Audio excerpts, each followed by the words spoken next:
저는 윤리를 포함해서 철학 자체가 세 개의 종류가 있는 것 같아요. 하나는 말씀하셨던 대로 확실성을 중심으로 무언가 논증을 통해서 명석판명한 무언가를 이제 하는 그런 어떤 주장 내지 영역.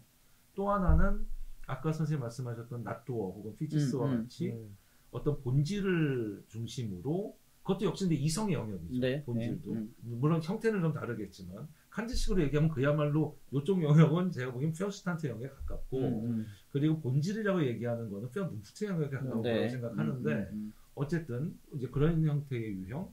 그런데 또 하나는 저는 빛으로 은유될 수 있는 형태의 저는 윤리학 공철학이 있다고 생각하거든요.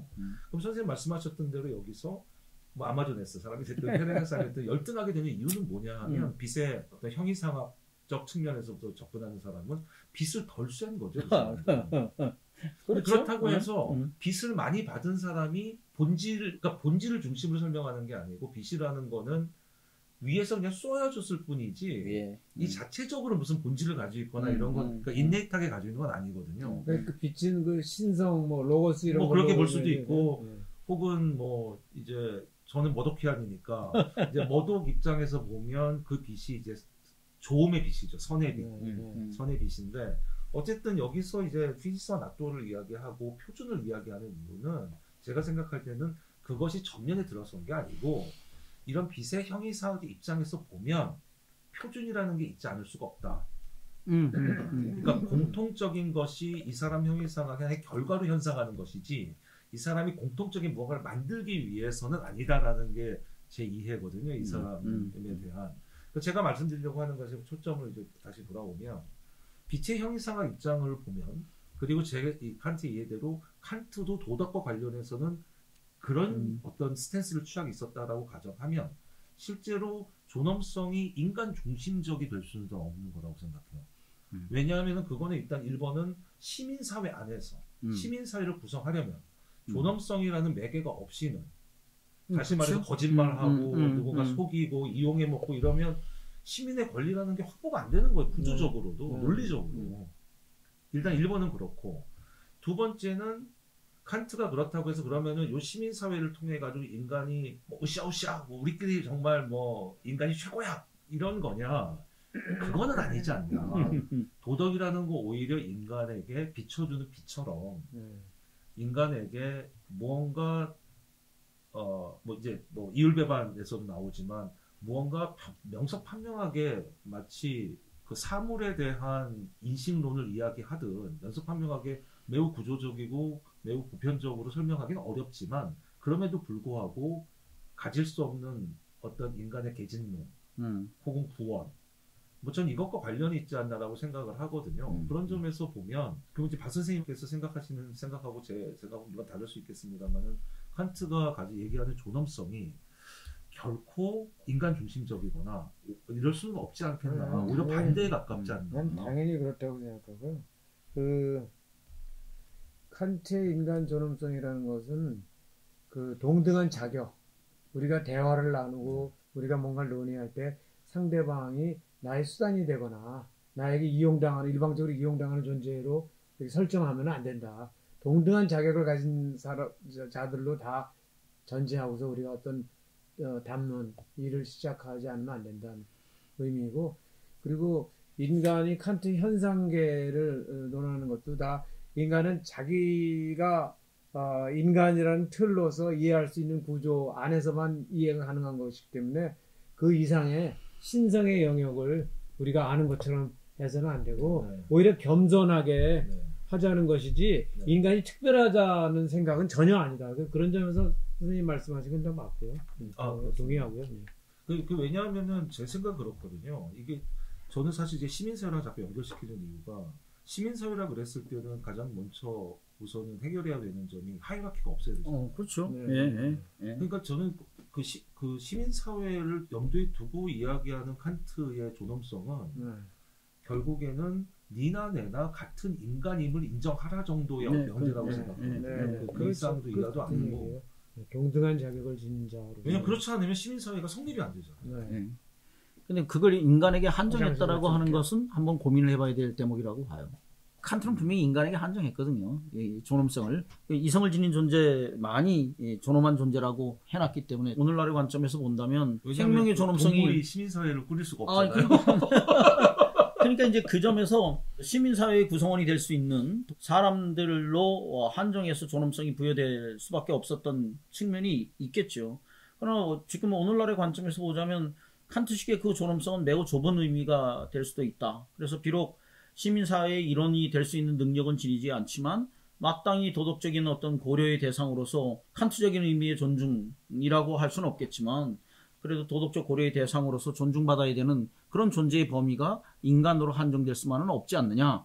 그런 논의는 얼마든지 가능해질 수 있는 거라서 그 점에서 칸트가 이성적 존재만을 존엄성의 대상으로 얘기하고 사실상 그 존엄성의 근거는 자유와 자율에 있는 거 아니겠어요? 뭐 같은 말이긴 합니다만 자유와 자율이 인간에게만 한정된다라고 이렇게 이제 금을 근 것이 아마 그 시대의 한계가 아니었을까. 그럼 선생님께서는 동물들에게도 존엄성을 인정해야 된다고 생각하는 입장이신가요? 칸트적인 의미의 존엄성은 거기에는 동물은 해당이 안 되겠죠. 왜냐하면 칸트적인 의미의 존엄성은 기본적으로 이성적 존재를 가정해야 되는 것이고 자유와 자유를 가정하는 존재에게만 부여되는 특권이 존엄성이다 이렇게 얘기할 수 있는 거니까요. 예. 칸트를 떠나서 본다면 저는 도덕적인 행위 주체와 도덕적인 고려의 대상이는 조금 분리가 돼야 된다. 그러면 행위 주체로서의 능력이 없다라고 할지라도 도덕적 고려의 대상 안에 포함될 수 있는 존재의 범위는 충분히 넓어질 수 있고 그런 존재에게도 우리가 칸트적인 의미에서의 존엄성은 부여할 수 없을런지 모르지만 마땅히 존중받아야 되는 도덕적 고려의 대상 안에 존엄성이라는 것을 시민사회로 좀 묶을 필요가 있다고 말씀을 드린 거거든요. 그렇죠. 그러니까 도덕 혹은 철학까지 가지 말고 왜냐하면은 시민사회라는 거는 기본적으로 인간과 인간 사이의 사회잖아요. 그렇죠. 그러니까 시민사회 안에 뭐 개나 뭐 말이 들어가지는 않잖아요. 그렇죠. 도덕이라는 개념 자체가 인간 사이의 그 룰이에요. 인간 사이의 관계성의 근데 그거 반대하시는 거죠. 왜냐하면은 이제 뭐 개를 본다든지 뭐 인간 사이의 룰은 맞는데 그래도 거기에만 인간 이외의 존재들도 고려의 대상에 포함시킬 수도 있다. 그건 당연한 거고요. 칸트에 대해서 항상 오해하는 것 중에 칸트의 입장은 항상 소극적인 거예요. 적극적으로 인간이 특권을 가진다거나 인간이 이성적인 존재자에게만 가치를 부여한다거나 그런 얘기가 전혀 아니라는 거죠. 내 말은.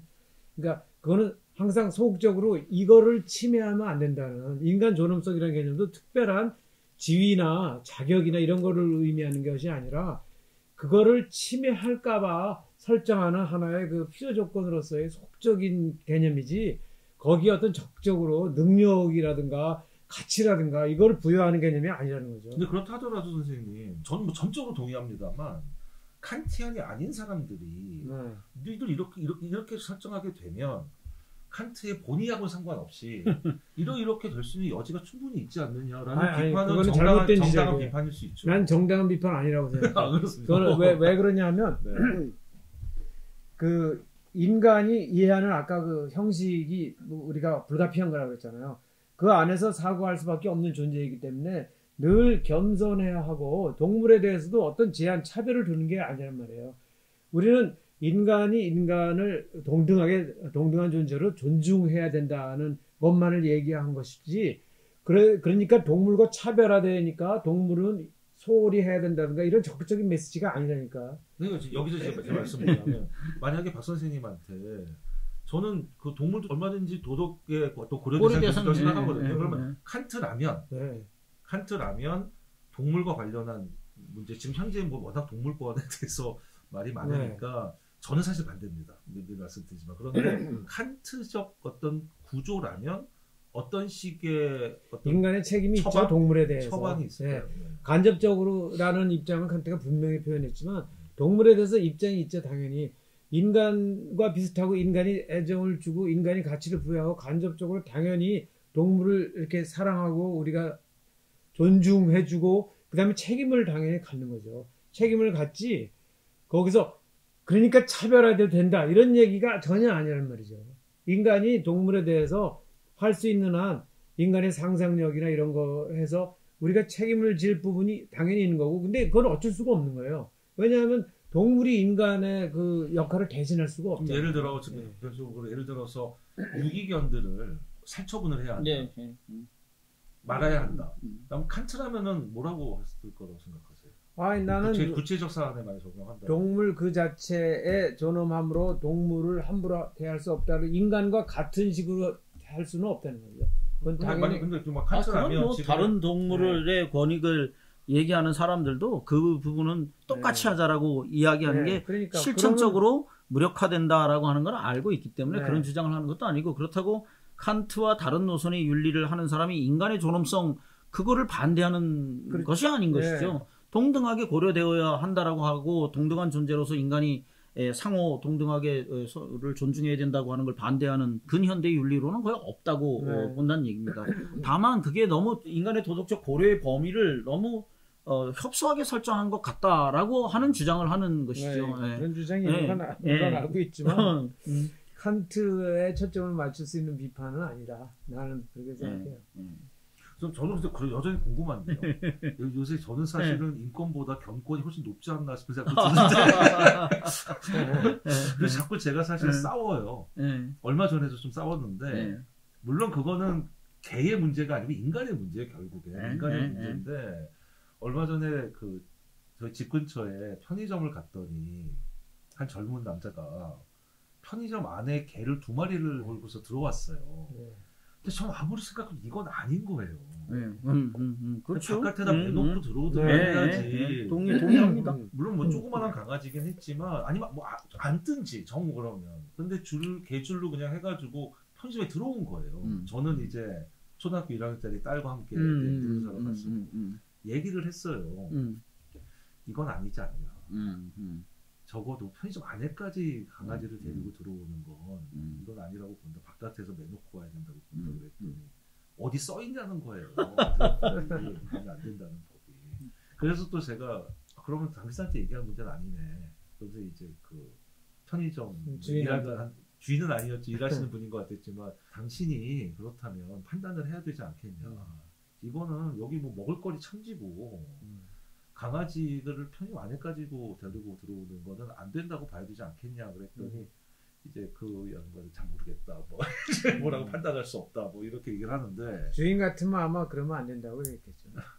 근데 어쨌든 이런 걸 보면 제가 생각할 때는 걔는 뭐 길에서 맘대로 똥 오줌 다 놓잖아요.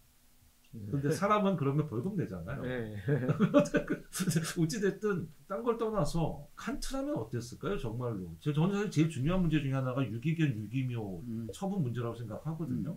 근데 저는 사실은 처분해야 된다고 보는 입장이에요. 그거는 왜냐하면 지금 무섭죠. 저 북한산의 유기견들은 거의 늑대 수준이니까. 그러니까 그럼 결국에 그러면 만약에 동물의 권리를 생각한다면 결국 인간이 편하자고 동물을 죽이는 거 아니냐 이렇게 접근할 수밖에 없잖아요. 뭐 저는 동물 권리를 주장하는 동물 권리론은 기본적으로 찬성하는 입장이 아니어서 권리론의 입장에서 그것을 옹호할 생각은 없는데 심각하죠. 실제로 해결할 수 있는 방법이 일정 기간 보호해가지고 그 유기묘나 또는 유기견의 보호자를 찾지 못하면 사실상 안락사하는 살처분이 지금 현재 진행되는 것이고 그 외에 다른 대안이 존재하지 않는 것이니까 그것에 대해서도 뭐 한 번쯤은 생각해 볼 여지가 있는 것이긴 하겠지만 동물을 도덕적 고려의 대상 안에 포함시킨다라고 해가지고 동물과 인간을 똑같이 대하라고 주장하는 사람이 있는지는 내가 잘 모르겠어요. 그 문제도 사실 그 안락사라는 말을 여기 넣어야 될지 모르겠지만 어쨌든 전 살처분이 맞다고 생각하는 입장이지만 어쨌든 안락사를 와 관련해서도 많은 논란이 있잖아요. 있죠. 칸트라면 어땠을까요, 선생님? 동물을 인간처럼 취급할 수는 없죠. 그럼 결국에는 안락사를 하는 게 맞다. 뭐 불가피한 그거를 적극 찬성하는 건 아니지만 어쨌든 인간을 위협하는 상황을 방치할 수는 없다. 근데 저도 그렇게 생각하는데 그 이유는 저는 이렇다고 생각하거든요. 문제는 뭐냐 하면 저는 이게 결국에는 칸트가 가장 존엄성의 이야기를 강하게 했던 가장 큰 이유는 파워에 대한 보호인 것 같아요. 시민의 보호. 어떤 권력에 의한 혹은 뭐 힘센 사람에 의한. 저는 사실은 이 강아지 문제에서 가장 크게 느끼는 문제점이 너무 위협적이에요. 강아지를 물론 선생님 강아지도 그렇지만 선생님께서 잘 하시니까 선생님은 왜냐하면 결국에는 위협적이고 두 번째는 왠지 강아지에 대해서 보수적으로 말하면 매우 무지한 사람처럼 느껴지는 것 같은 그런 어떤 그 어떤 뭐라 아니, 요즘에 그럴까요? 그런 이 분위기가 일부에서 있죠. 통념이 있습니다. 그러다 보니 말을 하고 싶어도 못 하는 거예요. 너무 불편해도.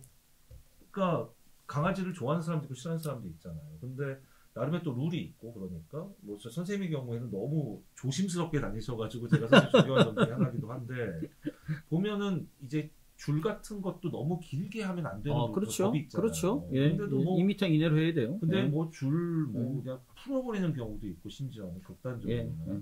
그럼 그게 결국에는 어떤 문제라고 생각하냐면 저는 강아지 싫어하거든요. 예. 강아지 싫어하는 사람이나 혹은 애가 좀 걱정스러운 그렇죠. 사람들한테는 그렇죠. 말을 하고 싶어도 위협적이지. 좀 못하는 거예요. 힘에 밀려서. 어린애 물려 죽기도 하잖아. 실제로 어린애만이 아니고 그럼요. 그 아이돌 출신인 남자 한 가수의 불독이 그 한일관 여주인 맞아요. 엘리베이터에서 죽었잖아요. 감염이 돼서 결국은 그런데도 그 개는 아직 살아있거든요. 그러니까 말도 안 되는 거다. 그러니까 이게 결국은 힘의 문제라고 생각하거든요. 근데 이런 생각을 드는 거죠. 이런 점에서 칸트를 좋아하는 건데 도덕의 역할이 뭘까라고 생각해 보면 전 가장 큰 도덕의 역할은 힘에 대한 어떤 인권 보호죠. 뭐 인권 보호라고 할 수도 있고 어쨌든 누군가 힘센 놈이 나 뒤로 따라 나와 라고 했을 때 좀 기댈 수 있는 어떤 것 그게 무엇이 됐든 도덕의 역할이 뭐냐 말씀이 나와서 저는 도덕을 기능적 관점에서 정의하는 것이 그나마 합의에 도달할 수 있는 도덕에 관한 데피니션이 되지 않을까 싶은 생각이 듭니다. 도덕을 내용의 차원에서 하면 윤리 이론 내지는 윤리 사상의 차이가 생기면 도덕에 대한 개념 정의가 달라져요. 그 다음에 삶의 형식이 달라지면 도덕에 대한 개념 정의가 달라져요. 그러면 도덕에 대한 보편적 데피니션 자체가 불가능해지는 측면들이 있게 되면 토끼와 여우처럼 각자 제 갈 길 가거나 아니면 하나가 다른 걸 잡아먹는 것이 정당화되는 상황밖에는 안 생길 거예요. 그러면 결국은 내용적으로 도덕을 데피니션하는 것은 그런 한계에 직면할 수밖에 없으니까 도덕을 그러면 형식적으로 정의한다고 하면 시도들이 없었던 건 아니지만 말뜻 그대로 형식적으로 정의하면 공허해지거든요. 그래서 구체적으로 도덕이 뭘 하자는 얘기냐, 어디다 쓰는 물건이냐 이게 답을 못 주는 면이 있어서 그나마 합의할 수 있는 것 가운데 하나는 뭐냐면 도덕의 본래적 기능과 역할이 뭐였을까를 중심으로 해서 도덕을 데피니션하는 것을 한번 생각해 볼 필요가 있지 않을까. 아까 도덕이 인간들을 위한 거였다. 저도 전적으로 동의합니다. 그걸 따져 올라가면 거기는 아마 존엄성이라는 것보다 더 근원적인 뭔가가 앞에 나올 가능성이 있어요. 그것은 기본적으로 인간 집단을 영위하기 위한 어떤 규범의 체계로 됐을 것이고 그 중에서도 협력의 이득을 가능하게 만들기 위한 규범적 요소가 도덕의 핵심을 아마도 차지했을 것이고 그렇다고 하면 결국은 도덕은 처음부터 집단 규범으로 발전했을 가능성이 되게 큰 것이고요. 기원은 거기서 됐지만 아까 말씀하신 것처럼 점점점 그 범위를 넓혀왔고 그것이 아마 근대에 와서는 인간의 존엄성, 시민사회라는 시대 정신을 반영해서 인간의 존엄성의 이념으로 칸트에게서 굉장히 분명한 형태로 그리고 또 우렁차게 나타난 것이다라고 얘기할 수가 있는 것인데 그 시대를 넘어서 현대로 오면서 인간에게 내지는 인간 사회에 한정되었던 이 도덕의 범위가 좀 더 확장되어야 한다라고 하는 시대적인 요구에 또 우리가 직면해 있는 게 아닌가.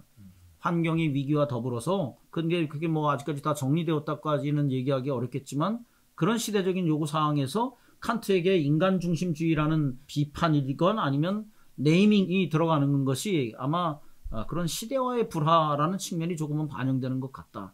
이렇게 환경의 위기 시대, 그 다음에 생물학적 이해가 기본적으로 깔린 시대에 있어서 인간 존엄성 중심의 윤리는 시대하고의 불화는 불가피하지 않을까라는 측면이 제가 보고 있는 측면이다. 그러니까 말씀을 나누다 보니까 현대인, 근대인, 고대인 각자 자기 전공 영역을 찾아가. 오늘 이 정도로 네네네. 그렇죠. 저 롱테이블 그 세미나 첫 번째 시간 그 로베르토 슈프레만 모랄리쉐 그룬트 베그리페 도덕 근본 개념 정도 되겠죠. 에 대한 1장을 여기서 마치도록 하겠습니다. 다음에는 또 2장으로 찾아뵙도록 할게요. 네, 고맙습니다. 감사합니다. 네, 감사합니다.